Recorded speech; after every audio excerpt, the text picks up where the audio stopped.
નમસ્કાર દોસ્તો, આજે આપણે દર્શન કરીશું નેપાળના કાઠમંડુમાં આવેલા પશુપતિનાથ મંદિરના। દોસ્તો, અત્યારે હું પહોંચી ગયો છું આપણા પાડોશી દેશ નેપાળની રાજધાની કાઠમંડુમાં। આ જ શહેરમાં આવેલું છે ભગવાન શિવ એટલે કે પશુપતિનાથ મંદિર। હવે નેપાળના કાઠમંડુમાં હું જે હોટલમાં રોકાણો છું ને, એ હોટલનો આખો એક ગ્રુપ છે, હોટલ ધનલક્ષ્મી પ્રાઇવેટ લિમિટેડ કરીને। જો સામે તમને જે લાલ કલરની બિલ્ડિંગ દેખાય છે ગેરુવા કલરની, અને એમાં જ અમે રોકાયા છે આખું ગ્રુપ। અમારી હોટલથી પશુપતિનાથ મંદિર માત્ર 500 મીટર જ દૂર છે, તો ચાલો ચાલતા ચાલતા મંદિર સુધી પહોંચીએ। તો જો જે પશુપતિનાથ મંદિર તરફ જતો રસ્તો છે ને, કેટલો ચોખ્ખો છે અને કેવો સરસ મજાનો બનાવેલો। જો આ બાજુ પણ લોકો જઈ શકે એવી વ્યવસ્થા છે, અને જ્યાંથી હું ચાલી રહ્યો છું એ જગ્યા પણ જુઓ તમે, જે જૂનવાણી પથ્થર હોય ને એનાથી રસ્તો બનાવેલો છે।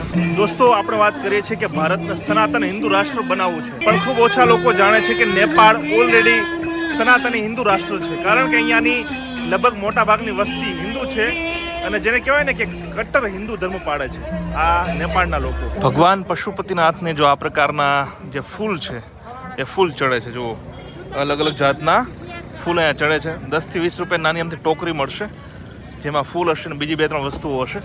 બસ મેઇન ગેટથી આપણે લગભગ 3 થી 4 મિનિટ ચાલ્યા, ત્યાં જ હવે મંદિરની નજીક પહોંચી ગયા છીએ।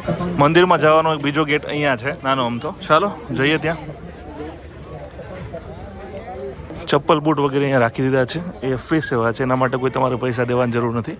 જો એ લખેલું છે, જો આરાધ્ય દેવ ભગવાન શ્રી પશુપતિનાથ મંદિરમાં હાર્દિક સ્વાગત કર દો છો, નેપાળી ભાષામાં લખેલું છે, આપણું સ્વાગત કરે છે। તો આ જગ્યાની જરાક ભૌગોલિક સ્થિતિ છે એ પણ તમને જણાવી દઉં તો મેઇન મંદિર જે છે ને એ તો છે, સાથે સાથે બીજા નાના મોટા અનેક મંદિરો જે છે એ પણ તમને આ પશુપતિનાથ મંદિર પરિસરમાં જોવા મળશે। એ દરેકના દર્શન પણ તમે કરી શકો છો તમારી અનુકૂળતાએ। હવે આજે છે સોમવાર, અને સોમવાર હોવાના કારણે ભોળાનાથના મંદિરમાં સ્વાભાવિક રીતે ભીડ પણ હોવાની, તો આજે અહીંયા પણ ભીડ છે, અનેક લાઇન છે, લાઇનમાં અમે ઊભા રહી ગયા છીએ। તો લાઇનમાં કેટલો ટાઈમ લાગે છે દર્શન કરતાં એ બહાર આવીને હું તમને જણાવીશ, એટલે તમને પણ ખ્યાલ આવે કે જો તમે અહીંયા આવતા હોય તો કેટલો સમય સુધી લાઇનમાં ઊભું રહેવું પડે છે। હવે મંદિરની અંદર તો વિડીયો કે પછી ફોટોગ્રાફી અલાઉ નથી, પણ હું દર્શન કરીને જો અહીંયાથી પાછો નીકળી ગયો છું। અહીંયાથી આપણે જવાનું હતું લાઇનમાં, અને અહીંયાથી પાછું નીકળવાનું છે। મેઇન મંદિર સેન્ટરમાં છે કે જ્યાં પશુપતિનાથ જે છે ભગવાન શિવ, એના દર્શન આપણને થાય છે। ખૂબ સરસ મજાના દર્શન તમને અહીંયા થઈ જશે। અને ખાસ વાત એ છે કે મંદિરની આસપાસ એવા અનેક મંદિરો છે, જેમ કે ભગવાન શ્રી કૃષ્ણનું મંદિર છે, આ ઉપરાંત વાસુકી દેવનું મંદિર છે, હનુમાનજીનું મંદિર છે, એવા અનેક મંદિરો પણ તમને અંદર દર્શન થઈ જશે। અને ખાસ વાત એ છે કે તમામ જે મંદિરો છે એકદમ પૌરાણિક છે, એટલે કે સદીઓ જૂના છે। એના પથ્થરો જોઈને ખબર પડી જાય કે ભાઈ આના જે બન્યા, આ જે મંદિર બન્યું હશે એના સદીઓ વીતી ગઈ હશે। અંદરનો માહોલ જે છે ને એ ખાસ ખૂબ જ ધાર્મિક હોય છે, અને તમને ખરેખર આનંદ થશે જ્યારે તમને દર્શન થશે પશુપતિનાથ મહાદેવના। પશુપતિનાથ મંદિર અને આ જે કાઠમંડુ ક્ષેત્ર છે હિમાલયન વિસ્તારમાં આવેલું, તે સાધુ સંતોની ભૂમિ છે। અહીંયા તમે મંદિરમાં આવશો તો પણ તમને ઘણા બધા સાધુ સંતોના દર્શન થઈ જશે। જુઓ, અલગ અલગ પૂજા પાઠ કરાવતા હોય છે, અલગ અલગ ચંદન તમને કરાવતા હોય છે। હવે આ ભગવાન શિવની ભૂમિ છે, એટલે તમને થોડા અંતરે ભગવાન શિવ અને અન્ય જે દેવી દેવતાઓ છે એના મંદિરોના દર્શન થવાના છે। જો આ જે મંદિર પરિસર છે પશુપતિનાથ મંદિર, ત્યાં જો એક બીજું મંદિર પણ છે ગણેશજીનું, ત્યાં પણ તમે દર્શન કરી શકો છો। આ તમામ જૂનવાણી મંદિરો છે। રુદ્રાક્ષ જે છે ને એ નેપાળમાં સૌથી વધુ થાય છે, ઓરિજિનલ જેને રુદ્રાક્ષ આપણે કહીએ એ।